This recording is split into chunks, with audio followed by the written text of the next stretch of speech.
স্বাস্থ্যমন্ত্রীর আকস্মিক পরিদর্শনে নোয়াখালী জেনারেল হাসপাতালে অনিয়মের প্রমাণ মেলায় গতকাল হাসপাতালের তত্ত্বাবধায়ককে প্রত্যাহার করা হয়েছে।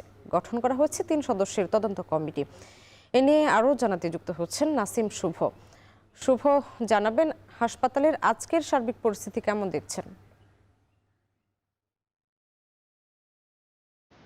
গতকাল নোয়াখালী 250 শয্যা বিশিষ্ট যে জেনারেল হাসপাতাল, সেখানে স্বাস্থ্যমন্ত্রীর আকস্মিক সফর এবং সফর পরবর্তী সময়ে বিভিন্ন অনিয়মের প্রমাণ মেলায় কিন্তু তাৎক্ষণিক এই হাসপাতালে যিনি তত্ত্বাবধায়ক ছিলেন ডাক্তার ফরিদ আহমেদ চৌধুরী, তাকে কিন্তু প্রত্যাহার করা হয়েছিল এবং হাসপাতালে কিন্তু 3 সদস্যের একটি তদন্ত কমিটি গঠন করে দেওয়া হয়েছিল এই বিষয়ে।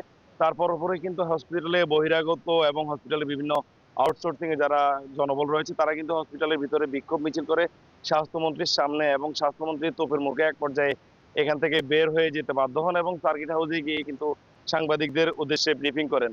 এবং এর পরবর্তীতে কিন্তু তিনি স্বাস্থ্য সচিবকে ফোন করে কিন্তু তাৎক্ষণিক 3 সদস্যের একটি তদন্ত কমিটি গঠনের কথা বলেন এবং নোয়াখালী জেলার যিনি সিভিল সার্জন রয়েছেন সিভিল সার্জন রয়েছেন, তাকে কিন্তু হাসপাতালের তত্ত্বাবধায়কের বাড়তি দায়িত্ব দেওয়া হয়।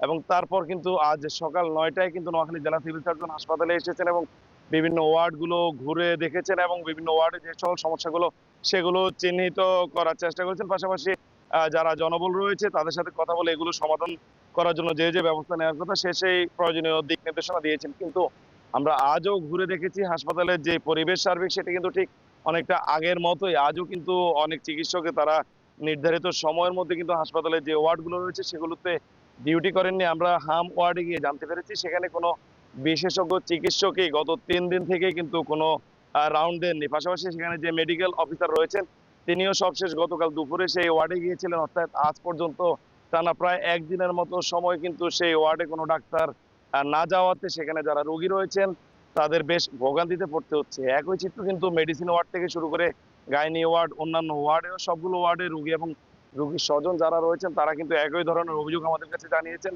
তারা বলছেন এই ডাক্তারদের এরকম ঠিকমতো না যাওয়ার কারণে তারা আসলে বিভিন্ন বেকায়দায় পড়তে হচ্ছে।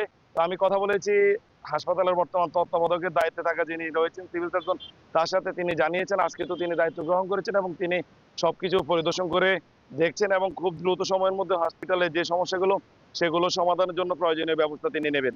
তো এই ছিল আসলে নোয়াখালী 250 শয্যা বিশিষ্ট জেনারেল হাসপাতাল থেকে আমার কাছে সবশেষ।